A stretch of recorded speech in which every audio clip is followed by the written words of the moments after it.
कुरुक्षेत्र की धरती पर युद्ध का समय आ चुका है। दोनों सेनाएं एक दूसरे के सामने खड़ी हैं। धर्म और अधर्म के बीच की वो रेखा अब इतनी पतली हो चुकी है कि मानो समय भी सांस रोककर खड़ा हो गया हो। चारों ओर शंखों की गूंज है। रथों के पहिए धूल उड़ाते हुए गर्जना कर रहे हैं। योद्धाओं के कवच सूर्य के तेज में चमक रहे हैं और वातावरण में एक ऐसा तनाव है जो किसी भी क्षण महाभारत के इतिहास को शुरू कर सकता है। यही वो क्षण है जहां दुर्योधन का मन दो दिशाओं में बटा हुआ है, एक ओर भय, दूसरी ओर अहंकार। श्लोक 7 में उसने अपने डर को छिपाने के लिए अहंकार की ढाल ओढ़ी थी और अब उसी ढाल को और मजबूत करने के लिए वो अपने महान योद्धाओं की सूची गिनाने लगता है और वो कहता है, भवान भीष्मश्च कर्णश्च कृपश्च समितिञ्जयः अश्वत्थामा विकर्णश्च सौमदत्तिस्तथैव च।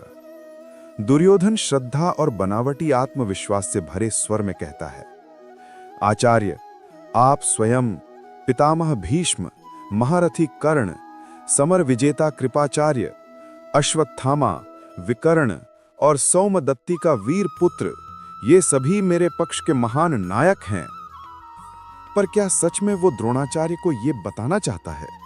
नहीं, उसके शब्दों का असली लक्ष्य खुद उसका अपना मन है। दुर्योधन अपने डर को दबाने की कोशिश कर रहा है।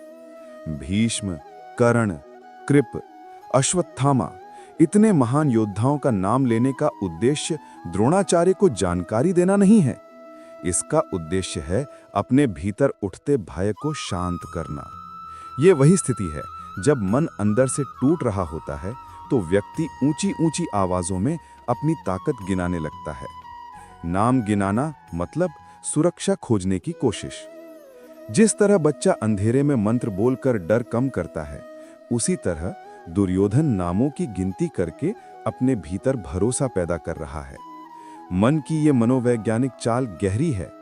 जब भीतर भय बढ़ता है तो हम बाहरी चीजों को ढाल बनाकर अपने डर को छिपाते हैं। भीष्म और कर्ण को एक ही सूची में रखना, ये बहुत दिलचस्प है। भीष्म और कर्ण एक दूसरे को पसंद नहीं करते थे। उनकी विचारधाराएं टकराती थीं, उनकी नैतिकताओं में दूरी थी। फिर भी दुर्योधन उन्हें एक ही पंक्ति में बताता है, क्योंकि वो जानता है उसकी सेना अंदर से टूटी हुई है, पर उसे बाहर से मजबूत दिखाना है। ये उसकी मानसिक खींचतान को दिखाता है। विकर्ण का जिक्र, एक अनकही सच्चाई। विकर्ण, दुर्योधन का अपना भाई, जिसने द्रौपदी चीरहरण में दुर्योधन का साथ नहीं दिया था। फिर भी दुर्योधन उसे वीर कहता है। क्यों? क्योंकि दुर्योधन जानता है विकर्ण ईमानदार था, न्यायप्रिय था और शायद वही एक व्यक्ति था जिसका दुर्योधन दिल से सम्मान करता था। ये दुर्योधन के हृदय का वो कोमल कोना है जो अक्सर इतिहास में अनदेखा रह जाता है। इस श्लोक में दुर्योधन बाहरी शक्ति दिखा रहा है, लेकिन भीतर से डर से कांप रहा है। भय इतना बढ़ चुका है कि वो अपने गुरु को अपनी ही सेना बार बार समझाने की कोशिश कर रहा है। और यही वो स्थान है जहां गीता हमें एक गहरी सीख देती है। जब भय बढ़ता है तो अहंकार की आवाज सबसे तेज सुनाई देती है। पर सच्ची शक्ति ना तो नामों की गिनती में है, ना ही बाहरी सेना में। सच्ची शक्ति स्थिर मन में होती है। जिसका मन शांत है वही वास्तव में शक्तिशाली है। यही गीता का शाश्वत संदेश है। जय श्री कृष्ण।